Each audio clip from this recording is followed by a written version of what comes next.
자, 오늘 알아야 될 뉴스 전해드리도록 할 텐데요. 일단 그 전에 뉴욕 얘기부터 좀 예. 정리를 해볼까요? 예, 어제 미국의 PC 개인 소비 지출이 발표가 됐습니다. 뭐 개인 소비 지출에서 뭐 변동성이 큰 에너지하고 식료품 제외한 근원 PCE 같은 경우는 4.2% 올랐습니다. 전달에 4.1이었거든요. 네. 4.2면은 물가가 지난달보다 더 상승폭이 커졌다라고 볼 수 있는데 사실 뭐 7, 8월에 물가가 좀 오를 거라는 예상은 좀 있어서 뭐 이 정도 오른 거는 뭐 크게 부담은 아니다. 그리고 이제 9월, 10월에 다시 떨어질 거다. 이제 이런 쪽에 관심들이 모이고 있습니다. 그래도 뭐 어쨌든 전달보다 좀 물가가 좀 오르다 보니까 좀 부담이 좀 있어서 그런지 다우존스 같은 경우는 전장보다 한 0.48% 정도 하락을 했고요. S&P는 0.16% 하락했고 나스닥만 한 0.11% 강보합 정도 된 것 같아요.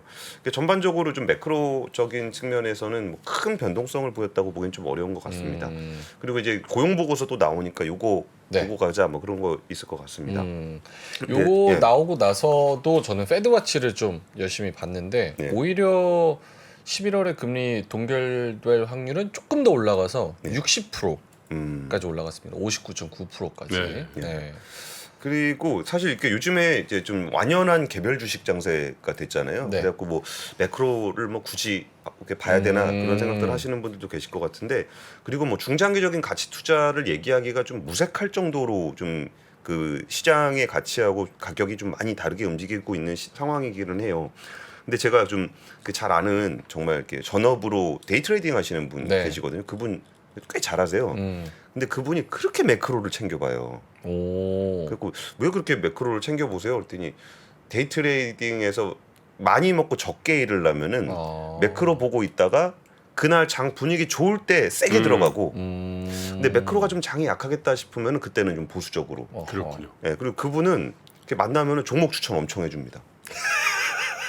그래요? 예, 그냥 뭐 자기 그냥 계좌 보여주면서 종목 추천해 주세요. 근데 근데 약간 수법 같은. 아니 그런 거 아니에요. 그런 게 거 아니라 아니고? 제가 드리고 싶은 얘기는 네. 그 매매 패턴을 따라갈 수가 없어요. 그러니까 그분은 이렇게 하루 종일 그거 보시면서 데이 트레이딩을 하고 있으니까 그러니까 그 사람이 언제 사고 언제 파는지를 제가 모르잖아요. 그렇죠. 그러니까 그 사람은 이거 좋을 것 같아라고 해서 했는데 주가 빠졌어. 근데 뭐 주가 빠졌는데 이미 팔았는데? 그래서 그 데이 트레이딩을 할 때도 자기 원칙과 어떤 매매 패턴에 대한 훈련이 좀 많이 필요하다 그러더라고요. 아니 근데 그 데이 트레이더니까 그걸 뭐 당연히 그 테크닉이니까 따라갈 수가 없는 건데 예, 예. 그렇지 않아도 롱텀하게 보유해도 다 달라요. 예전에 한 10몇 년 전에 우리 친구 5명에서 주식 하도 잘하는 애가 있어서 네. 야 좀 가르쳐줘라. 네. 그래가지고 마침 그 사람이 그 주식을 산 날이라 가지고 자기가 계좌를 보여준 거예요. 네. 그래가지고 한 3년 만에 다시 모였거든. 네. 수익률이 마이너스부터 더블까지 다 달라. 다 다르다니까. 맞아요.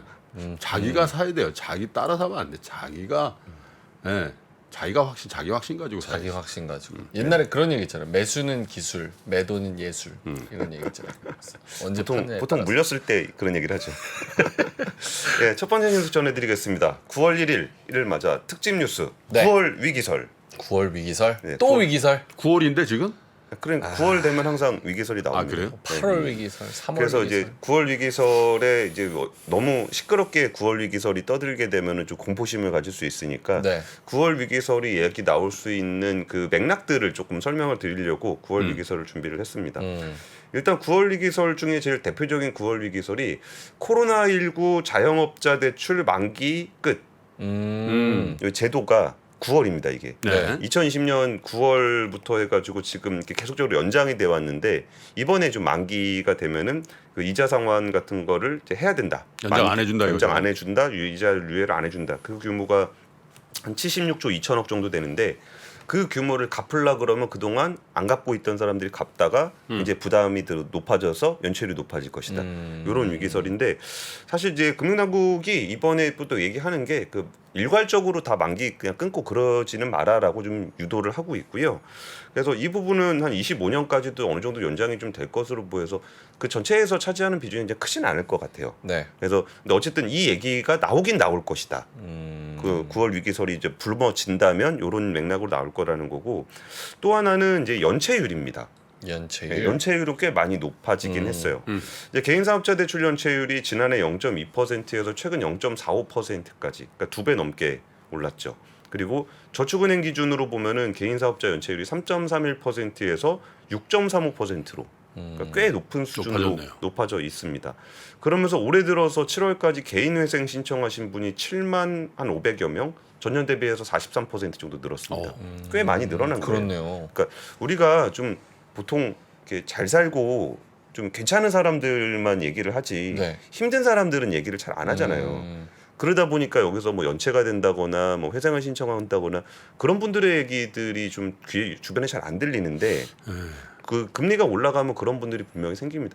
근데 뭐 제가 일부러 홍보하려 그런 건 아니었는데 이번 주에 압권에 그 정말 이제 좀 빚을 못 갚는 상황이 이제 앞으로 내가 될 것 같다. 네. 그러면 어떻게 해야 되는지에 대한 얘기를 좀 다뤘었습니다. 근데 그러면 좀 이렇게 위축되고 이제 금융회사 가서 그런 뭐 나 돈 못 갚을 것 같은데요 이런 얘기 하기 되게 어렵잖아요. 네.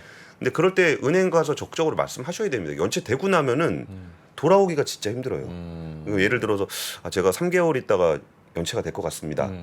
그렇게 은행 가서 얘기를 미리? 해줘야 그래야 은행에서 그러면은 뭐 이렇게 한번 해보시면 어떻습니까? 저렇게 한번 해보시면 어떻습니까가 나오거든요. 뭐 만기를 연장한다거나 아니면 좀 상환 금액을 분할한다거나 뭐 이런 컨설팅을 좀 해줄 수가 있는데 그런 부분들에 대한 얘기를 좀 주말에 압권으로 좀 준비했고요. 그 도움 되겠네요. 카드빚도 그렇잖아요. 약간 낼 때 날짜 지나면은 다시 뭐 분할로 이런 거 안 해주고. 그러니까 그 전에 얘기해야 됩니다. 이미 어쩔 수 없다고 지나가서. 그리고 신용등급 한번 떨어지면 다시 회복하기도 되게 어렵고. 그러니까 연체가 되기 전에는 신용등급이 살아있기 때문에 네. 이거를 뭐 대환대출이 뭐 그 자세한 얘기는 또 주말 콘텐츠로 압권에서. 하겠습니다. 또 하나는 이제 새마을금고 얘기가 또 있습니다. 새마을금고. 한 6곳 정도가 또 좀 합병 대상이 될 수 있다라는 얘기가 좀 나오고 있는데 이 얘기는 왜 나오는 거냐면은 그 상반기 결산이 나왔습니다. 네. 그러니까 결산이 나오고 나면 재무제표상에 완전 자본 잠식돼 있는 경우. 그러니까 이거 지난번에도 몇 번 말씀드렸는데 새마을금고는 그 각각 독립 사업체입니다. 그러니까 얘가 망한다고 해서 옆에 게 같이 망하거나 그런 것도 아닐 뿐더러 전체 새마을금고가 괜찮다고 하더라도 내가 가입한 데가 어떻게 되는지를 봐야 돼요. 그러니까 지금 이제 재무제표들 좀 나왔으니까 그 본인 가입하신 새마을금고 한 번씩 눌러 보시고 여기 완전 자본 잠식이다. 근데 그렇다고 해서 뭐 너무 공포를 가지실 필요는 없는 게 보통 이제 합병을 통해서 정리를 하거든요. 네. 합병을 하게 되면은 이제 예금자 보호랑 상관없습니다. 5천만 원 이상도 다 보호가 되기 때문에 상관은 없는데 이게 또 그 갑자기 합병한다 문을 닫는다 그러면은 또 뱅크런이 날 수 있으니까 이런 부분들에 대한 그 좀 걱정들이 이제 9월 위기설에 또 나오는 대목 중에 합병 하나입니다. 같은 절차가 만약에 없다면 예금자 보호는 원칙적으로는 안 되는 거죠. 그렇죠. 생활금고 5천만 원 뭐 이런 거 안 되는 거죠 원래. 중앙회 차원에서는 해줍니다. 해줘요. 예, 보호법상 예금보험공사에서 해주는 건 아니고 중앙회 차원에서 예금자 보호를 하고 있습니다. 그래서 5천만 원 이하는 뭐 걱정하실 필요는 없는 거고 네. 5천만 원 이상이라고 하더라도 합병 방식으로 하게 되면은 이제 그대로 이전이 되기 때문에 큰 문제는 없을 것 같습니다. 또 하나 위기설은 저축은행입니다. 저축은행.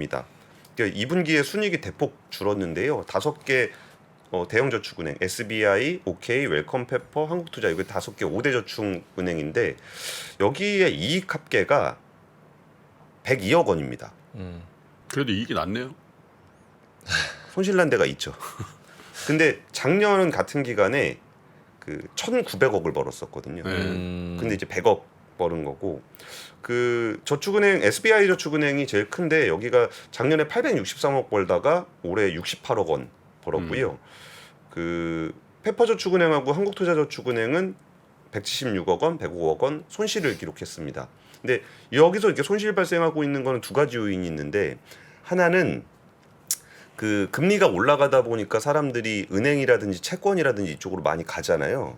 그러니까 저축은행 입장에서는 이제 금리를 더 높여줘야 되는 상황이 돼서 이자 비용이 좀 많이 나간 게 있고 또 하나는 다들 예상하시는 것처럼 그 부실에 의한 대손 비용 이것들이 좀 늘고 있다라는 점이 저축은행 실적에 좀 영향을 미치고 있는 부분들. 후자가 조금 더 크겠죠 영향은. 근데 대손은 한 번 터지면 크게 뻥뻥 터져요. 이게 이자 비용 늘어나는 건 쭉 꾸준하게 늘어난다 그러면 대손은 갑자기 발생하는 순간 이게 뻥 터지는 경향이 좀 있습니다. 또 하나의 9월 위기설 얘기는 인터넷 전문은행이 인터넷 전문은행은 네. 그 시중은행에 비해서 중저신용자 대출이 많아요. 그래서 원래 그런 거 하라고 한 거잖아요. 예. 중금리 대출 이런 거. 예. 근데 그때는 이제 워낙 저금리 상황이었기 때문에 이게 잘 안 터졌거든요. 예. 근데 요즘에는 토스뱅크가 연체율이 1.56%인데 작년에 0.52%였습니다. 꽤 많이 늘어났죠. 카카오뱅크도 0.33에서 0.52로, K뱅크도 0.52에서 0.86으로. 이게 숫자가 작으니까 좀 감이 잘 안 오실 것 같아서 네. 시중은행 연체율은 0.2%입니다. 그러면 1.5%면 거의 한 7배? 연체율 꽤 그러네요. 높은 편이고 여기에 그 중저신용자 대출 비중이 토스뱅크는 무려 38%나 됩니다. 그래서 금리가 올라가게 되면은 아무래도 좀 신용대출 갚는 부분들에도 어려움이 생길 수 있기 때문에 이런 얘기들이 좀 9월 위기설이 나온다면 이런 요인들이 주로 논거가 될 거다. 대신에 개인당 절대 금액은 좀 적겠죠. 아무래도 중저신용자들은 네. 조금 적죠. 그래도 연체하는 분들이 예. 어려운 분들 중에서는 좀 많아지고 있다. 예. 9월 위기설 저쪽 서쪽에서 오는 9월 위기설 제가 하나 더 말씀드려도 하나 더 네, 글로벌 마켓, 네, 글로벌 9월 위기설. 미스터 마켓. 미스터 마켓에서 네. 예. 이런 위기설은 진원지가 어디예요? 언론에서 위기설 이렇게 먼저 쓰는 거예요? 근데 보통 시장에서 그런 얘기가 먼저 나오죠. 시장에서 예, 뭐 이런 거 좀 위험하지 않나? 그러면 이제 기자들 돌아다니다가 그래요? 그러면은 이제 이런 얘기가 있구나라고 하면서 이름을 좀 붙이는 경향이 좀 있죠. 연체율, 새마을금고, 저축은행 그리고 인터넷은행 연체율. 근데 이런 요인들이 또 그 약간 펀더멘탈을 보기보다는 짧게 투자를 하게 되는 요인이 되기도 해요. 이런 것들이 언제 터질지 모르니까 네. 네. 이거를 좀 오래 들고 가기 좀 어려운 그런 환경을 만들기도 좀 합니다. 근데 항상 이렇게 위기설이 나오면 위기가 잘 안 오지 않아요? 그렇죠? 설이 세게 나오면 안 와요. 셀이 세게 나오면 근데 설로 막 이렇게 언론이나 이런 데서 나오지 않고 프로페셔널들 있죠. 예. 여의도라든지 금융권의 진짜 프로페셔널들끼리 의미 있는 얘기를 한다. 그럴 때 제 경험은 그렇더라고요. 2008년에 저희 그 경험을 했거든요. 2008년에 딱 요맘때인 것 같아요. 요맘때 뭐 연기금이나 이런 데 출입할 때 보면 그 얘기 들었어?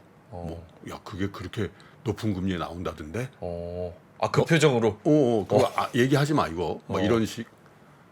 근데 지금이 그런지는 잘 모르겠어요. 근데 오히려 작년 요맘때 저희가 그 작년 10월쯤이었던 것 같은데 그 채권 위기 관련해서 되게 세게 한번 얘기한 적이 있었잖아요. 그런 게 오히려 더 빨리 조치가 나왔죠. 네, 그때 막 그 세게 했더니 조치가 빨리 나와서 좀 잠잠해진 경향이 좀 있었습니다. 알겠습니다. 두 번째 뉴스는 네. 현대차하고 현대차와 LG에너지솔루션이 미국 조지아에 20억 달러를 추가 투자하기로 했다. 좀 이 투자 소식이 좀 빨리 그날이 왔으면 좋겠어요. 이제 공장 빵빵 돌아가고 IRA 보조금도 좀 받고 그런 날이 왔으면 좋겠는데 20억 달러 추가 투자하기로 했고요. 이거 북미 전기차 배터리 공급 공장 만들어지게 되면 연간 한 30만 대 정도의 배터리를 같이 만들게 됩니다. 그럼 현재 그 현대차 같은 경우는 IRA 보조금을 못 받는 상황이라 여기서 뭐 플립 판매로 판매는 하고 있는데 수익성은 좀 떨어집니다. 아무래도 좀 인센티브를 많이 주면서 가고 플립 판매 같은 경우는 이제 대량으로 뭐 렌트카라든지 뭐 이런 쪽으로 넘기는 거라 마진이 좀 박해요. 그리고 그런 것들을 이제 결국은 전기차 공장을 만들고 배터리 공장을 만들어서 미국에 생산을 해야 돼 하면서 극복을 해가야 되는 문제인데 이거는 한 25년 정도는 돼야 가동이 될 것으로 보이는데 여기에 추가 투자를 확대하고 있다라는 점이 오늘 그 새벽에 뉴스가 좀 나왔습니다.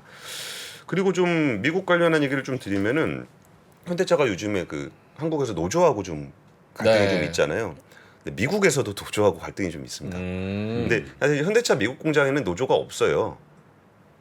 근데 미국 최대 자동차 노조가 UAW라고 전미 자동차 노조 그게 있거든요. 제일 센 데죠. 우리나라 치면 금속노련. 그렇죠. 네, 금속노조, 제일 센 데죠, 금속노련 거기가. 같은 데인데 여기가 이제 포드, GM, 스텔란티스 같은 자동차 회사들 노조의 연합입니다. 네. 그래서 여기랑 보통 협상을 하는데 거기가 이제 오는 거죠. 와서 니네 노동자들도 우리 쪽으로 해서 협약을 가입해야지. 맺자.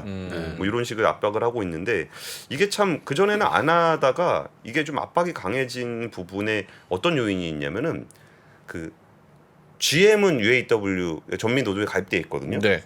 GM이랑 LG가 여기서 또 같이 한단 말이에요. 배터리랑 같이 하잖아요. 네네. 근데 LG랑 현대차가 같이 하잖아요. 그래갖고 이게 이렇게 쭉 연결해서 그 전미노조의 압박이 좀 강해지고 있는 상황이 좀 되고 있습니다. 그래서 지금 LG에너지 솔루션의 배터리 공장에는 이미 왔습니다. 그 전미노조에서 와서 좀 한 25% 정도 인감을 인상하자라는 식의 제안을 25%? 예. 야, 걔네들은 뭐 그냥 뭐 금리냐? 죄송합니다. 금리예요? 0.25 뭐 0.5 이렇게 하게 25%. 0.25 아니 25%가. 예.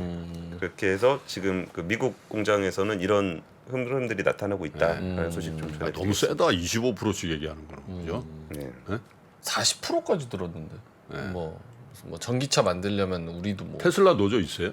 거기도 없습니다. 거기는 왜 안 가요? 갑니다. 네, 주기적으로 갑니다. UAW 요거 노조 얘기까지 배터리 합작 공장 얘기 들어봤고요. 마지막 뉴스는요. 마지막 뉴스는 라면 수출 관련한 얘기입니다. 우리 라면 김프로님이 수출? 라면 얘기 되게 좋아하시더라고요. 아, 된다 그랬잖아요 라면. 이건 무조건 된다. 한 번 먹으면 이생망이야. 그렇죠. 딱 한 번 먹으면 이번 생엔 망했어. 그건 무조건 먹어야 돼. 해외 라면 맛 없어요, 진짜. 그러니까, 너무 진짜 맛 맛 없어요. 그리고 이게 라면에 대한 인식이 좀 달라진 측면들에 좀 주목을 하고 있는데 그러니까 라면은 이제 간편식이나 이제 한 끼 때우는 용도였잖아요. 아니면은 그 라면만 먹고 복싱했어요 그러면서 좀 없는 사람들 헝그리 정신. 네, 그런 거의 라면이었는데 지금 이제 한국 라면이 이제 해외에서 인기를 끌고 있는 그 맥락을 보면은 일단 그 K-팝 스타들이 라면을 먹는 모습을 보면서 굉장히 좀 힙해 보인다는 거예요. 이게 멋있어 보이고 그거랑 뭐 불닭볶음면 같은 경우는 이제 그 SNS를 통해서 챌린지를 많이 하잖아요. 그쵸. 그래서 거기서 이제 그런 식으로 퍼져나가는 흐름이 보이기 때문에 이거를 저가로 좀 없이 사는 사람들이 먹는 그런 트렌드가 아니라서 조금 더 지속될 거라고 좀 보고 있는 거예요. 근데 7월까지 라면 수출액이 처음으로 지금 이제 5억 달러를 5억 넘어섰습니다. 달러요? 예, 5억 달러면 얼마입니까? 한 70조? 아니지. 7조. 7조, 아, 7조, 7조. 라면 70조였으면 지금 농심라면 지금 뭐 삼양라면 뭐 대박 났게. 5억 달러. 너무 많이 줘. 너무 많죠. 70조면 아, 그렇군요. 5억 달러? 6조 5천? 아니죠. 5억 달러면은 7천억이죠. 7천억. 7천억. 우리 너무 숫자 못 얘기하는 거 아니 아니고. 거기다 인정합니다. 70조를 때려보니까 내가 적응을 못했네. 그래 너무 많지. 7천억. 숫자 그냥 같이 보시죠. 이게 표로 써 있는 거 보는 게 반도체보다 더 많아요 그러면. 표로 써 있는 거 보는 게 나을 것 같습니다. 이게 5개년 보면은 금액 기준으로 봤을 때 19년부터 이렇게 꾸준하게 늘어나고 있는 모습. 그러니까 23년은 7월까지이기 때문에 이거는 거의 그 7억 달러에서 한 거의 10억 달러까지 올라갈 겁니다. 그러니까 숫자가 이제 2019년에 4억 달러 하던 게 거의 한 5년 만에 2배 이상으로 성장을 한다는 그런 의미로 보시면 될 것 같습니다. 그리고 이제 그게 제가 한국 라면이 좀 괜찮을 것 같다라고 좀 설명을 드렸던 이유 중에 그 세계 라면 협회라는 데가 있습니다. 세계 라면 협회. 네, 인스턴트 라면 협회라는 데가 있는데 가보시면은 이 라면들이 이제 국가별로 어떤 라면을 먹나 이런 것들이 좀 나옵니다. 그래서 지금 제가 잠깐 홈페이지를 보여드리면은 이게 중국이 이제 1등이거든요. 라면 제일 많이 먹습니다. 근데 쇠고기 베이스로 해서 중국의 오양분, 향신료가 좀 많이 들어간 요런 유의 라면을 중국 사람들은 먹습니다. 우육탕면 뭐 이런 분위기인가 봐요. 약간 그런 느낌입니다. 그러니까 뭐가 제일 맛있을 것 같은지를 한번 비교를 해보자는 거예요. 중국이 그렇고 인도네시아는 미고랭, 니시고랭, 미고랭을 니시고랭 약간 볶음면 맛은 있어요. 미고랭 진짜 맛있죠. 근데 여기서 이게 볶음면을 원래 좀 인도네시아 사람들이 먹다 보니까 그 불닭볶음면이 인도네시아에서 엄청 잘 팔립니다. 맞아요. 그러니까 이런 성격이 있는데 그럼 불닭볶음면과 미고랭 뭐가 더 업사이드가 있을 것인가 같이 보시는 거고. 불닭이죠. 예.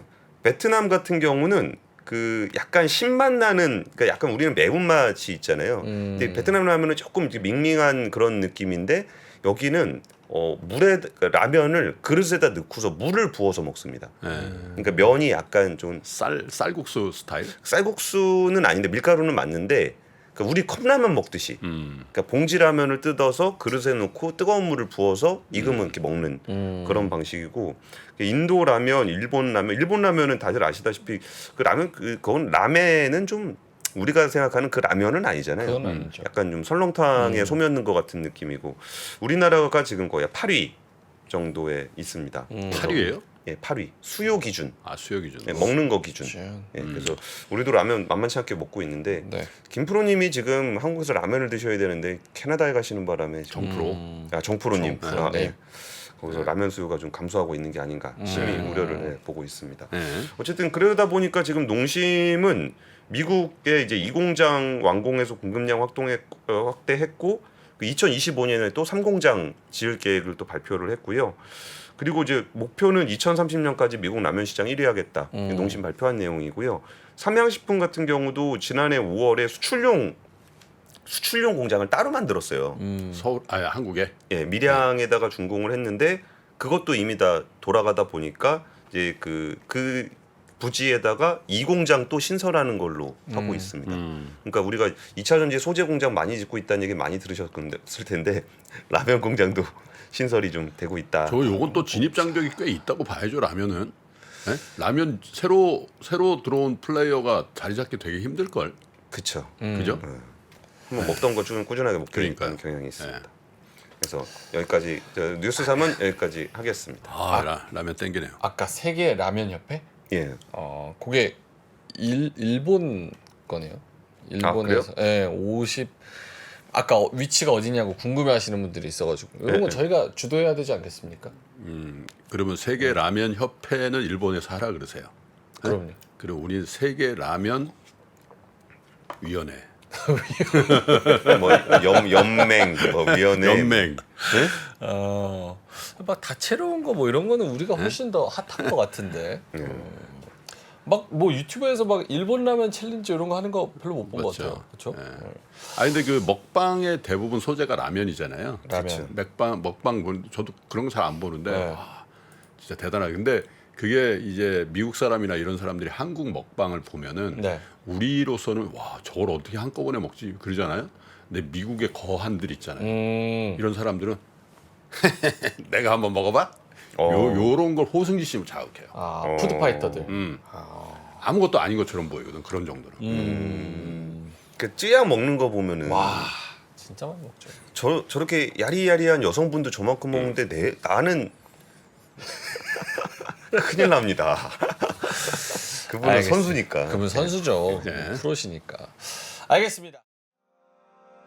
장 시작 전부터 종료까지 쏟아지는 수많은 뉴스와 정보들. 이 중에서 어떤 것이 투자에 정말 도움이 되는 정보일까요? 3프로의 증시 셔터맨 박근영 마스터가 직접 정보를 선별하고 투자의 힌트를 드립니다. 시간도 아끼고 투자 아이디어도 얻는 시간, 박근영 부장의 마켓 힌트와 함께 하세요. 자세한 사항은 3프로 TV 앱과 홈페이지를 확인하세요.